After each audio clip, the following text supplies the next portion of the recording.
In a packed courtroom, buzzing with quiet tension, a racist cop makes one fatal mistake, mocking a seemingly powerless black woman who's been brought in on false charges.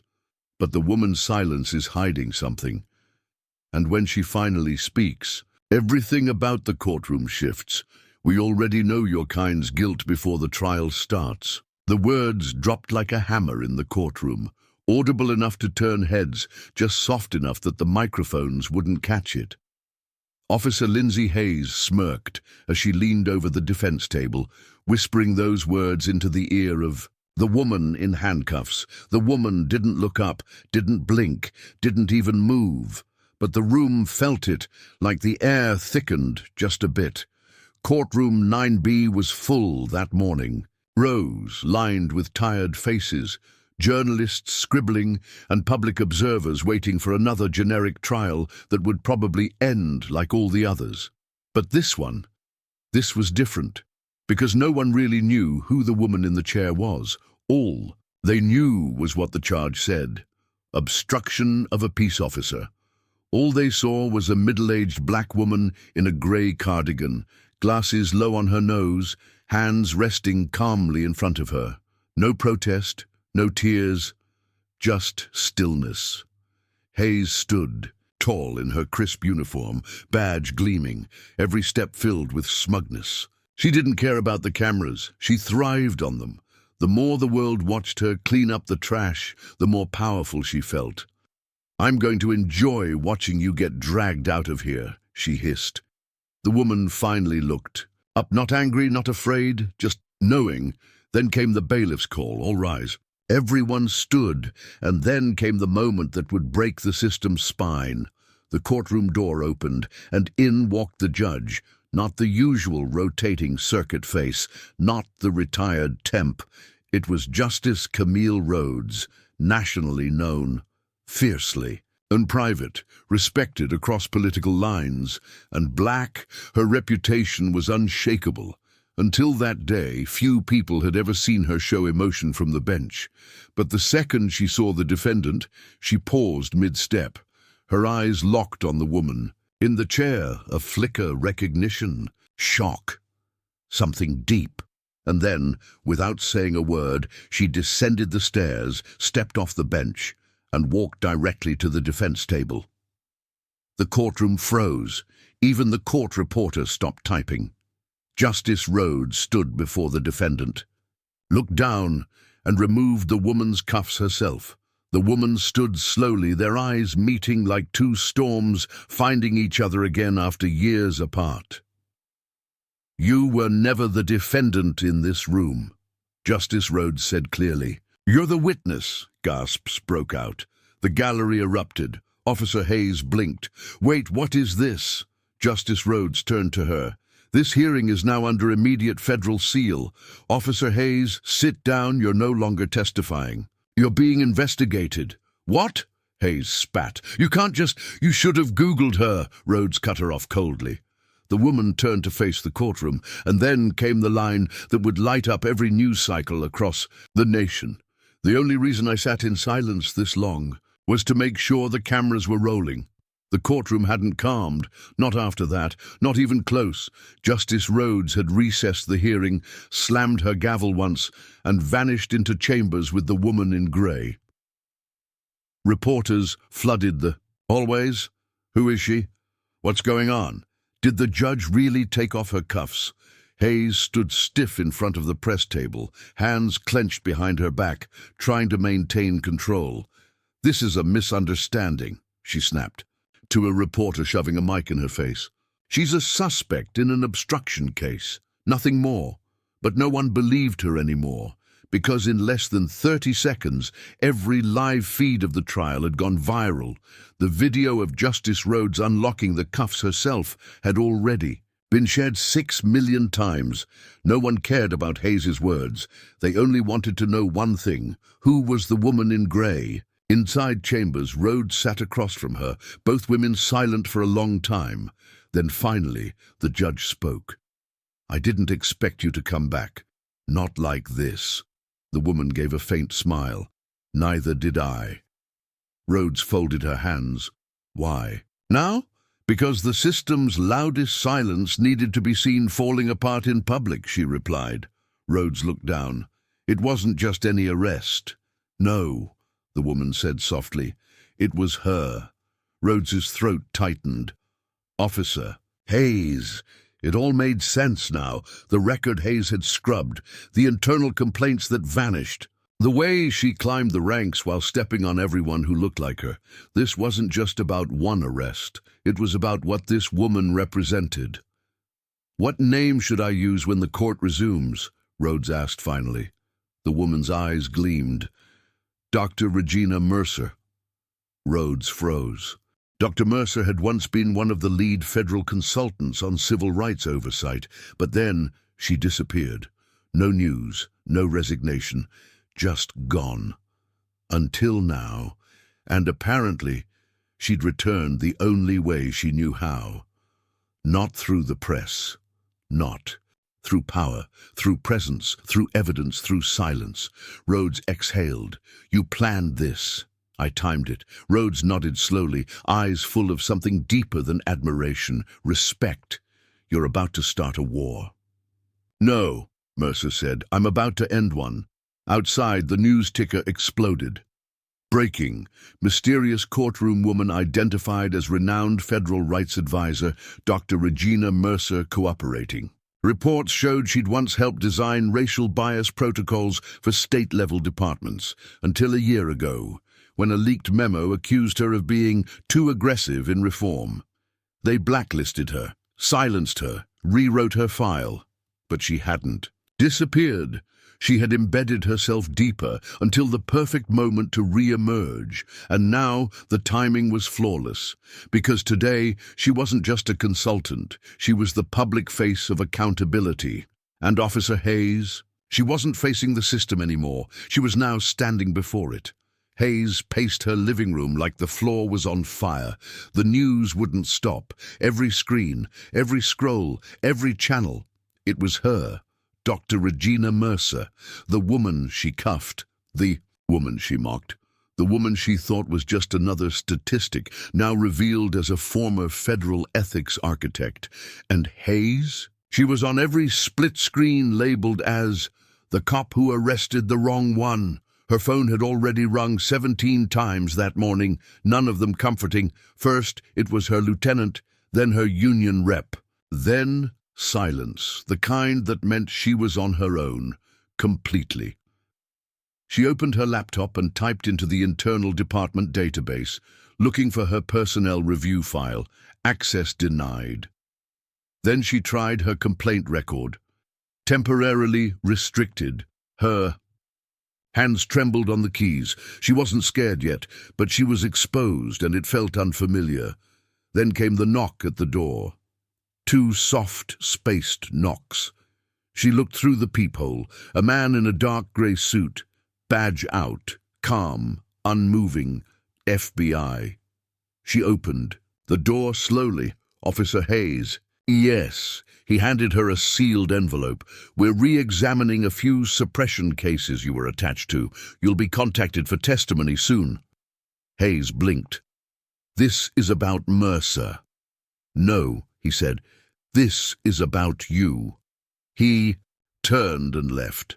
No threats, no cuffs, just that quiet warning, a crack in the glass she'd stood behind for years.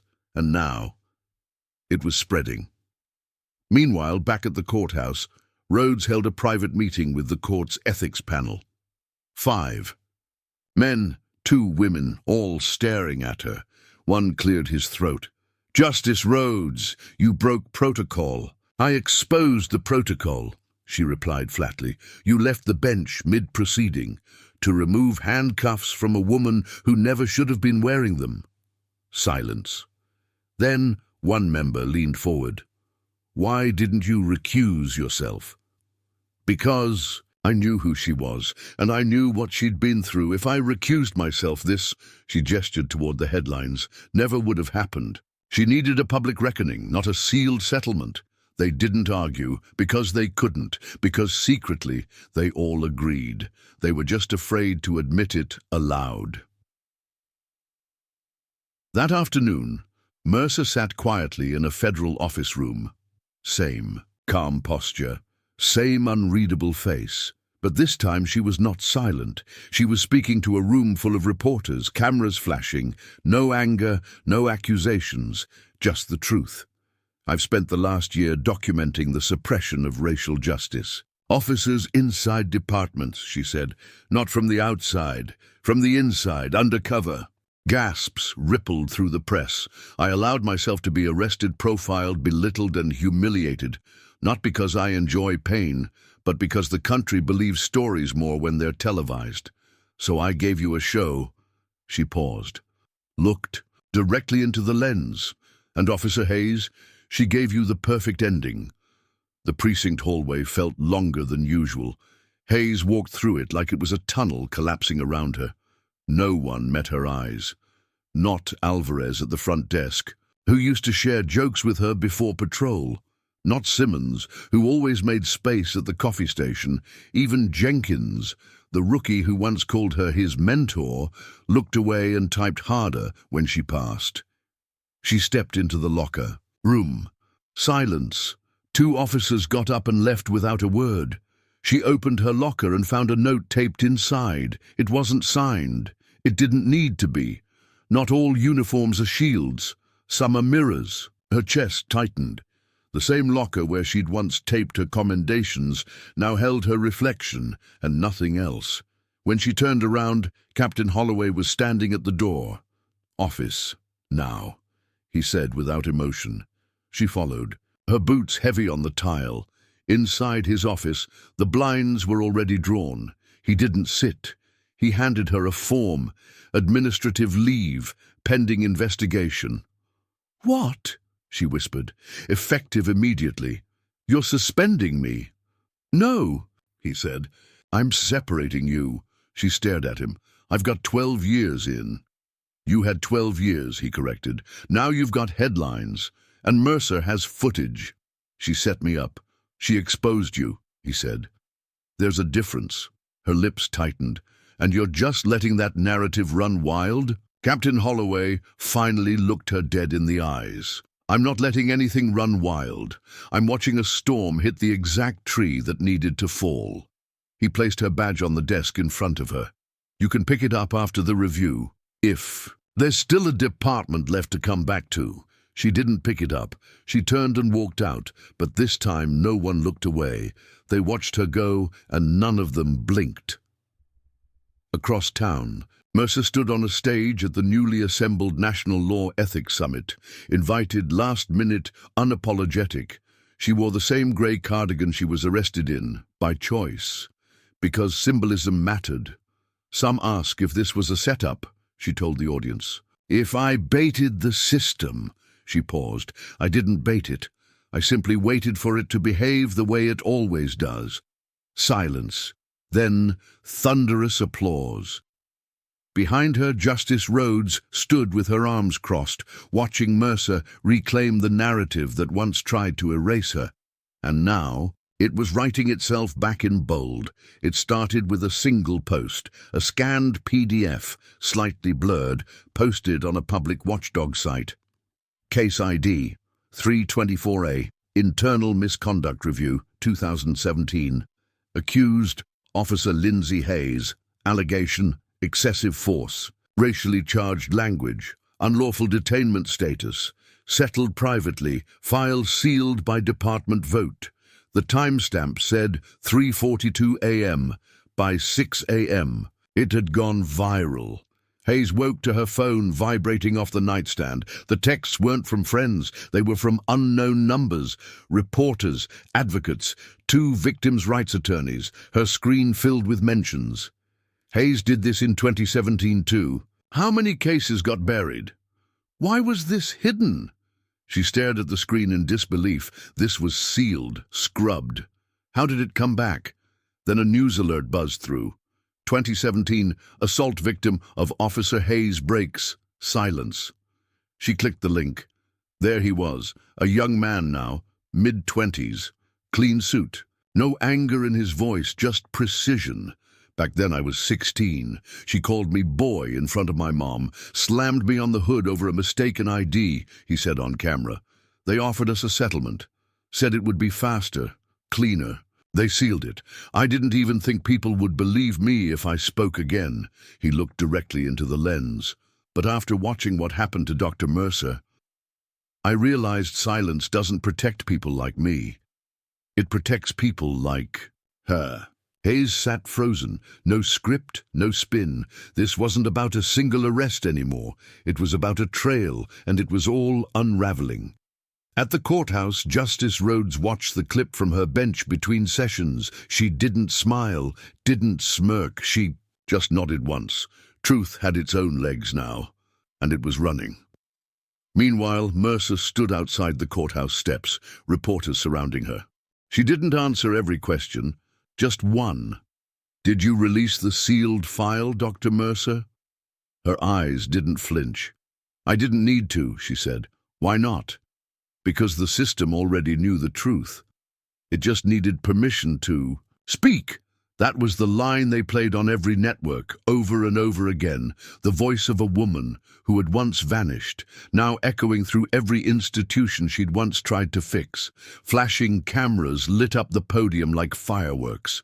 Reporters jostled for space under the white tent in front of City Hall. The city seal gleamed behind a row of microphones. Mayor Langdon stepped up first. He cleared his throat. "Today, we stand united in our commitment to transparency, accountability, and the principles of justice that this city was founded on." Behind him stood Police Chief Bennett, stone-faced, hands folded tightly. The crowd wasn't impressed. They'd heard speeches before. What they hadn't heard was an apology. So when a journalist shouted, "Will Officer Hayes be fired?" the mayor hesitated. "We're investigating the matter thoroughly," he replied. "We will not jump to conclusions." Another reporter barked back, "But the file was sealed. That's not an allegation anymore. That's a pattern." Before the mayor could respond, a soft wave moved through the press line. Cameras turned. Gasps. Dr. Regina Mercer had entered the back of the tent. Alone. No security, no entourage, just presence. She didn't need a microphone. She didn't even need permission. She walked calmly up the center aisle as the mayor tried to maintain composure. "Dr. Mercer, this isn't the time," he said carefully. She stopped, turned to the cameras. "Then when is the time?" she asked. Silence. She looked at the rows of officials standing behind the podium. "You're not investigating the system," she said. "You're hoping the public forgets." "No one's forgetting," the police chief snapped. Mercer smiled, faintly. "They never forgot. They were just too scared to speak. I gave them proof they weren't crazy, that the things they felt were real." A reporter asked, "What do you want now, Dr. Mercer?" She paused, then answered clear and sharp, "I want reform written in ink, not in blood." Then she turned and walked away. No mic drop, no drama, just the truth, the kind that couldn't be shouted over. Across town, Hayes sat on her couch in the dark. The press conference replayed on every channel. She watched Mercer's words over and over. "I want reform written in ink, not in blood." Hayes muted the TV, stared into her reflection on the black screen. Her badge, once a symbol of protection, now sat beside a folded suspension letter. She picked it up slowly, held it in her hands. It felt heavier than ever, because for the first time in her career, it didn't feel like a shield. It felt like evidence. A fluorescent light buzzed above the archive room. Inside the Federal Records Building, 2 agents entered a locked storage unit, clearance level 5. One carried a clipboard, the other held a key. They opened a cabinet labeled simply Mercer R. Classified. Hold inside, box after box after box, each labeled with a case ID, each filled with documents, transcripts, emails, complaint logs, suppression memos, a decades worth of silenced stories. Mercer had spent her year off the grid, building an underground archive, piecing together the truth that departments had sealed away. It wasn't just about Hayes. It was a network, a web, a system. She hadn't exposed a single officer. She had documented the rot. Now, with her public re-entry complete, she authorized full disclosure.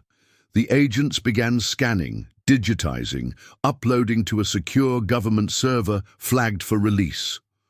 The world wouldn't just hear what happened anymore. They'd read it. Meanwhile, inside a quiet office in the district attorney's building, Regina Miles, the city's newly appointed civil rights division chief, stared at her screen as Mercer's files poured in. She scrolled past name after name, dates, photos, footnotes that made her stomach turn.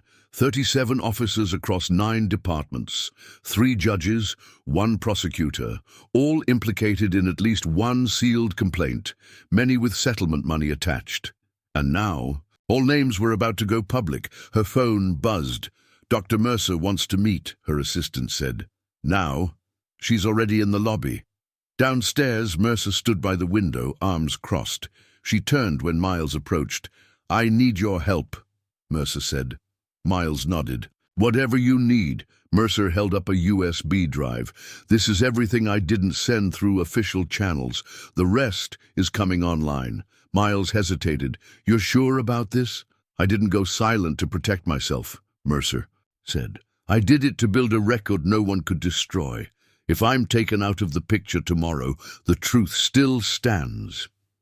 Miles took the drive, held it like it was a live wire, because it was, and as Mercer walked out of the building, a new chapter began. One not whispered behind sealed doors, one printed in bold, for the world to see.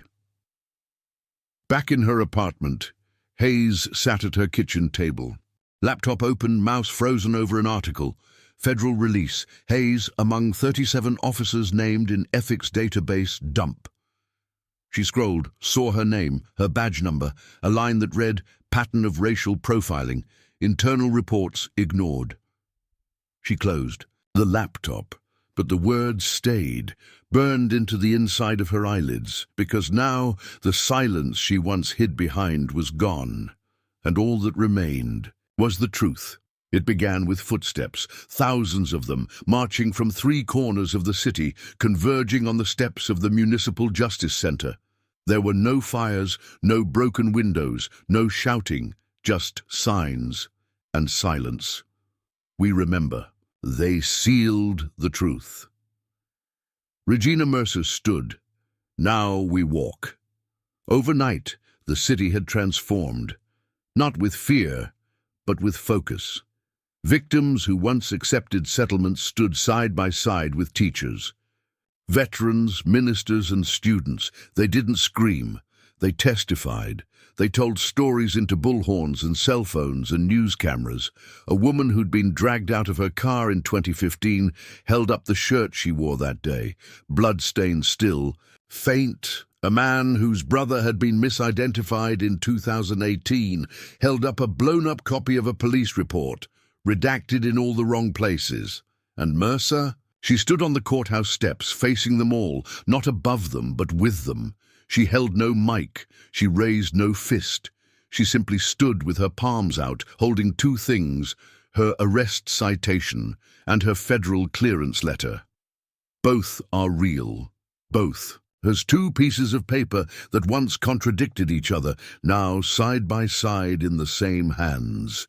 Inside City Hall, chaos reigned. Emails flew back and forth between departments. Legal teams scrambled to review old settlement clauses. Public records departments were overwhelmed with requests. The mayor's inbox crashed, and on the 13th floor, an emergency. Ethics Council convened.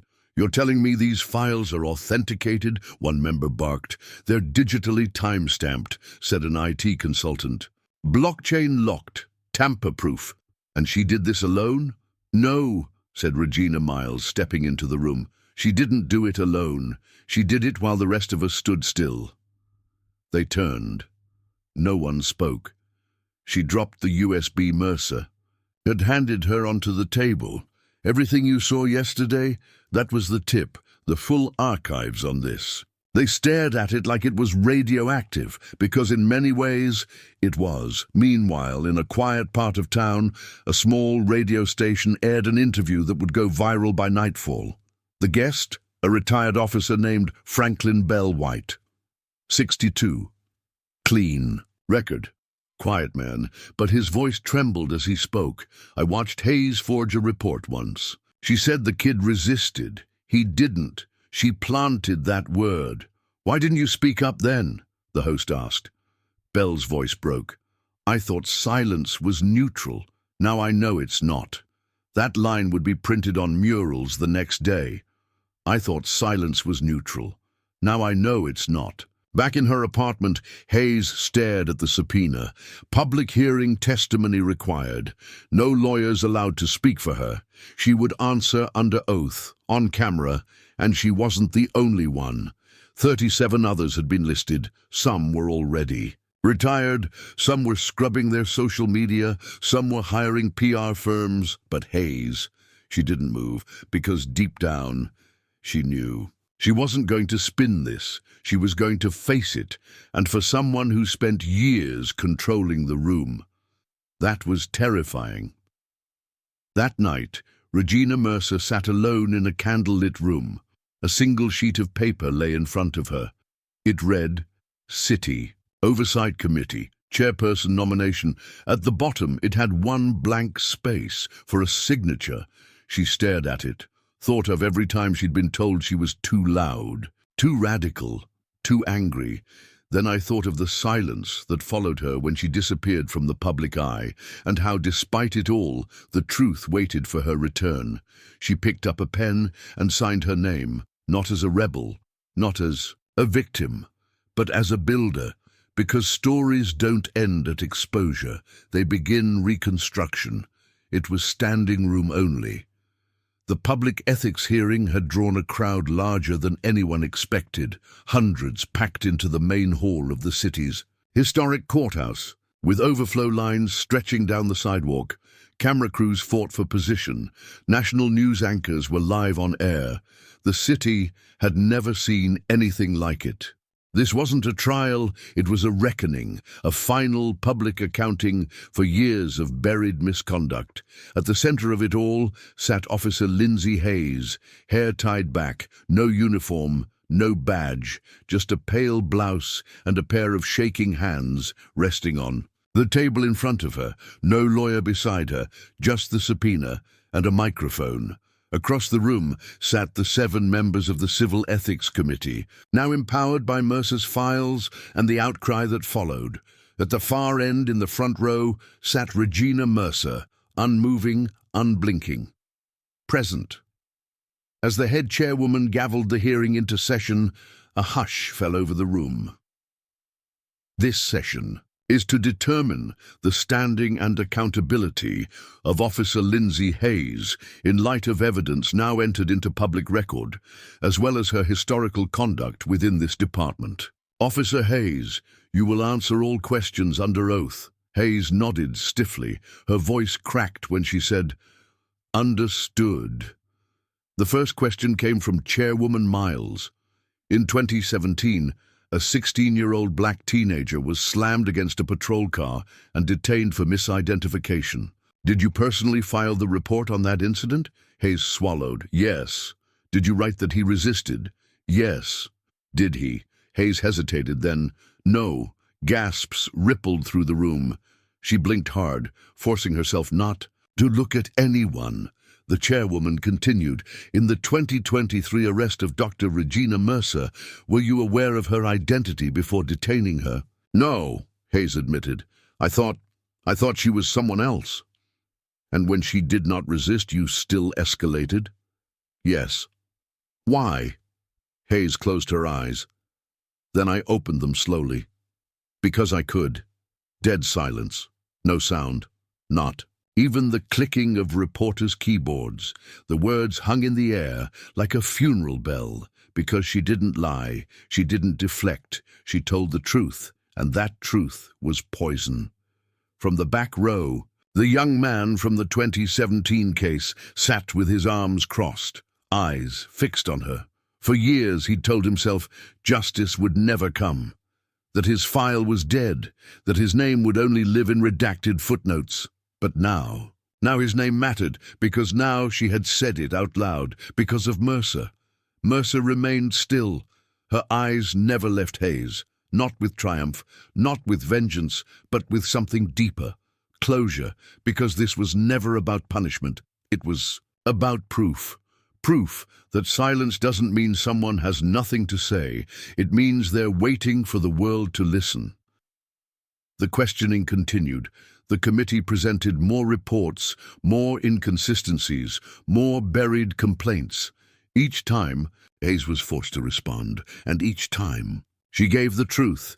By the end of the third hour, the chairwoman leaned into the mic. This concludes the questioning of Officer Hayes. The committee will enter deliberation. Findings will be submitted within 48 hours. Hayes stood. She didn't speak. She didn't run. She simply walked out of the hearing room, past the cameras, past the glares, past the names on posters, and past Mercer. Their eyes met for just one moment. Mercer didn't nod. Hayes didn't apologize. Because this wasn't a scene meant for closure. This was a checkpoint. One person leaving a chapter they once controlled, and the other rewriting the next page of history. The courtroom had been emptied, but the air still held something heavy, not just silence, but impact. A truth had been spoken aloud, publicly, without denial, not negotiated behind closed doors, not lost in footnotes. Hayes had said, "Because I could." Those 3 words rippled through the walls of power like a fault line cracking open. Regina Mercer stood at the edge of the empty courtroom, alone now, her fingers tracing the top edge of the defense table. She didn't sit, she didn't rest, she just stood still in the place where everything had shifted. Behind her, the courtroom doors creaked open. Regina Miles stepped in, her heels soft on the floor, not wanting to interrupt the moment. "You okay?" she asked quietly. Mercer turned her head slightly. "I didn't expect her to say it," she said. "But you were ready if she did," Miles replied. Mercer gave the faintest nod. They stood like that for a moment. 2 black women, both once silenced. By the very institution they now stood inside, one in robes, one in records, both holding swords shaped like words. "I want to show you something," Miles said. "Come with me." 2 hours later, they walked into the Civil Oversight Bureau. A temporary office had been set up inside the municipal archives, dusty, quiet, tucked between the Department of Records and the Office of Public Disclosures. But inside, it was alive. 10. In desks, whiteboards filled with timelines, names, dates. Staff from Mercer's files now worked here full-time.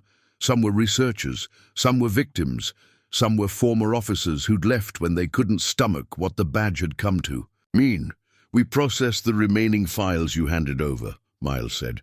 "We found 47 new complaints that were never even investigated. Many of them are from rural counties. No media, no attention. Just buried." Mercer exhaled. "How many departments?" 19. She stepped closer to a wall filled with pinned mugshots, personnel files, internal memos. "This is bigger than we thought," Miles said. "But your hearing changed something. We've received over 600 anonymous tips in the last 24 hours, some from inside precincts." Mercer raised an eyebrow. "They're scared," Miles added. "Not just of exposure, but of what happens after." Mercer finally spoke. "That's when change begins, when fear flips direction." They walked down a hallway where audio recordings were being transcribed. One of them caught Mercer's ear, a woman's voice, soft, cracked, describing a traffic stop where she was pulled from her car while 7 months pregnant. She'd filed a complaint. She had medical records. She had photos. The department marked it inconclusive. That was 8 years ago. Now she was sitting in this building, watching the words she once wrote down finally exist in someone else's hands. Not ignored, but read, documented, filed properly. protected. Across the city, the police chief sat in his office, door locked, blinds drawn. He wasn't answering calls, not even from the mayor. The ethics committee's report was due in 24 hours, and rumors swirled that they were recommending a full, citywide audit of law enforcement. Not just Hayes, not just the people on Mercer's list, everyone. He poured a second scotch. His desk was cluttered with folders that no longer protected him. He pulled out one file labeled Rhodes, Camille, 2012 Internal Review. Inside were old warnings. Whispers that she was too close to a civilian investigator, Mercer. He'd tried to bury it then. But now, Camille Rhodes had become the face of the clean bench. And Mercer, the face of the storm. He threw the file into the trash, because the real weight wasn't coming from files anymore. It was coming from the street, from people who refused to be quiet again, from the truth that had waited long enough. At that very moment, across the country in Washington, D.C., an emergency closed-door session was called at the Justice Department. A senator from Georgia spoke first. "I want a full review of Mercer's database and every name connected to it. We cannot allow this to be another news cycle. It needs to be structured." A junior federal monitor leaned forward. "We're not just dealing with one city," she said. "Mercer's model, it works. It's a blueprint for how to dismantle procedural silence." She placed a binder on the table titled The Mercer Method, Institutional Exposure Without Fire. The room went quiet, and in that silence, something started to change, not just policy, but direction. Meanwhile, Mercer sat at a modest wooden desk in her own home that night, surrounded by boxes of old case files she still hadn't turned over, because not everything belonged to the system. Some things were kept for the soul. She pulled out a letter from a mother whose son had been shot during a stoplight mix-up, not fatal, but paralyzing. No apology ever came, but she wrote to Mercer last year when she saw her name trending again. The letter ended with, "You don't have to scream to make an earthquake. You just have to be the one standing still when the world realizes it's shaking." Mercer smiled faintly because she finally understood what the letter meant, and she wasn't done. She pulled a fresh notebook from the drawer and wrote at the top, Phase 2. What happens after the truth? Because exposing the rot was step 1. Building. In its place, that was the real battle, and she was just getting started. The city that once silenced its own now stands with voices raised, not in protest, but in transformation. In this final chapter, Mercer doesn't just witness change, she engineers legacy. The victims are honored, the system reshaped, and the next generation empowered to continue what she started. Hayes fades into isolation, while Mercer walks not as a hero, but as a blueprint. Justice didn't scream, it walked, and left footprints behind. The courthouse lawn, once a place of silence and separation, was now unrecognizable. Dozens of folding chairs stretched across fresh grass. Families stood shoulder to shoulder. Black, white, Latino, Asian, indigenous. People who had never met now held hands. Children traced chalk lines on the sidewalk that read, "This city listens now." A new mural had been painted across the concrete walls of the Civilian Oversight Office, 4 stories high. It showed no faces, just feet, hundreds of feet, walking across a mirrored surface. And in the center, one single cane.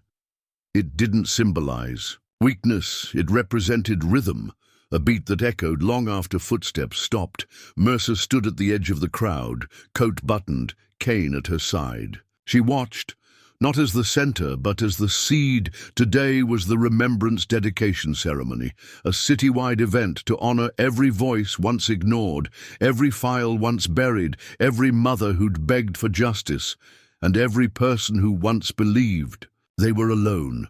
A podium stood at the front of the stage. Regina Miles approached it, paper in hand, voice steady.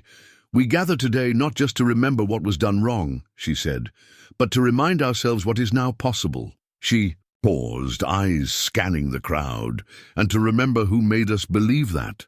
She gestured back toward Mercer, who received a long, standing silence, not applause, just stillness, because stillness was Mercer's language. Earlier that morning, Mercer had been at the edge of a park in Vine City, not with politicians, with Youth 20 teenagers, all organizers from local schools and community projects, sat in a half circle around her. They weren't asking for permission. They were asking for strategy. How do you survive pushing against something that's bigger than you? One girl asked. Mercer leaned forward.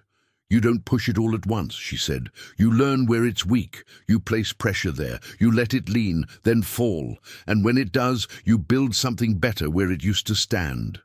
Another student, a boy no older than 16, asked, what if they come after us the way they came after you? Mercer didn't flinch. They will, she said, but you'll be ready, because you won't be standing alone. She reached into her bag and handed them each a small card. On the front, power listens differently when it knows you've done your homework. On the back, a list of safe legal contacts, emotional health resources, and media protection rights. She wasn't just training them to speak, she was training them to survive their own courage. Elsewhere in the city, a man named Thomas Bell, whose brother had once been falsely arrested under Hayes's patrol, stood in front of a classroom. His first day as a guest speaker. I never thought I'd talk about it, he told the high school students. But when I saw someone like Mercer stand without raising her voice, I realized I didn't have to scream either. I just had to start talking. Dozens of hands rose to ask him questions. Some wanted to share their own stories. Others just said, thank you. This was Mercer's legacy now. Not policies, not podiums, people. And then there was Hayes. 3 weeks after the hearing, she had relocated to a town no one knew, changed her hair, removed her badge from every social platform, rented a room above a gas station. She barely spoke to anyone. The silence was no longer powerful. It was a punishment. She saw her name mentioned on a cable panel late one night. Hayes, the badge that broke itself. The camera cut to a former officer who said plainly, she was never the cause. She was the symptom. Hayes shut off the TV. She walked to the window and stared out. Rain fell lightly, but it felt loud now, because when the world turns its back on you, not with violence, but with clarity, there is no weapon left, only reflection.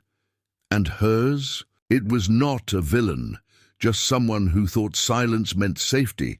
Now she knew better. Back at the dedication ceremony, Mercer stood beside the mayor, the police chief, and Justice Rhodes. But only one voice carried the weight of legacy, not a voice of anger, not an apology, but of invitation. Mercer stepped forward and spoke into the mic. This isn't about me, she began. She reached down, lifted her cane, and pointed gently to the crowd. It's about you, about the version of yourself you had to hide to survive. About the part of your story you never thought anyone would care to hear. She turned to the mural behind her. No building will ever be big enough to hold all that pain, but it can be honest enough to start healing it. She turned back, her eyes calm. The goal was never exposure. The goal was removal of denial. She held up a sealed envelope. This contains my resignation from the national panel because the best work isn't done in marble rooms. She tore it in half. I'm staying here because revolution isn't built by escape artists. It's built by architects, and I still have bricks to lay. The crowd didn't cheer. They stood together, and in that standing, they agreed. Later that night, Mercer sat at her desk alone, just like the first night she opened her folder of names. But this time, she wasn't writing reports. She was writing a letter to the girl who would come next. Dear fighter, you don't need to raise your voice to be heard, but you do need to stand where no one else is willing to. You're not too loud. You're not too angry. You are not too much. You are the echo of the silence they tried to protect. Let them hear it, Mercer. She placed it in an envelope labeled, for the one who replaces me. Then placed it in the drawer and smiled. Because justice hadn't screamed, it had walked and left footprints deep enough to follow.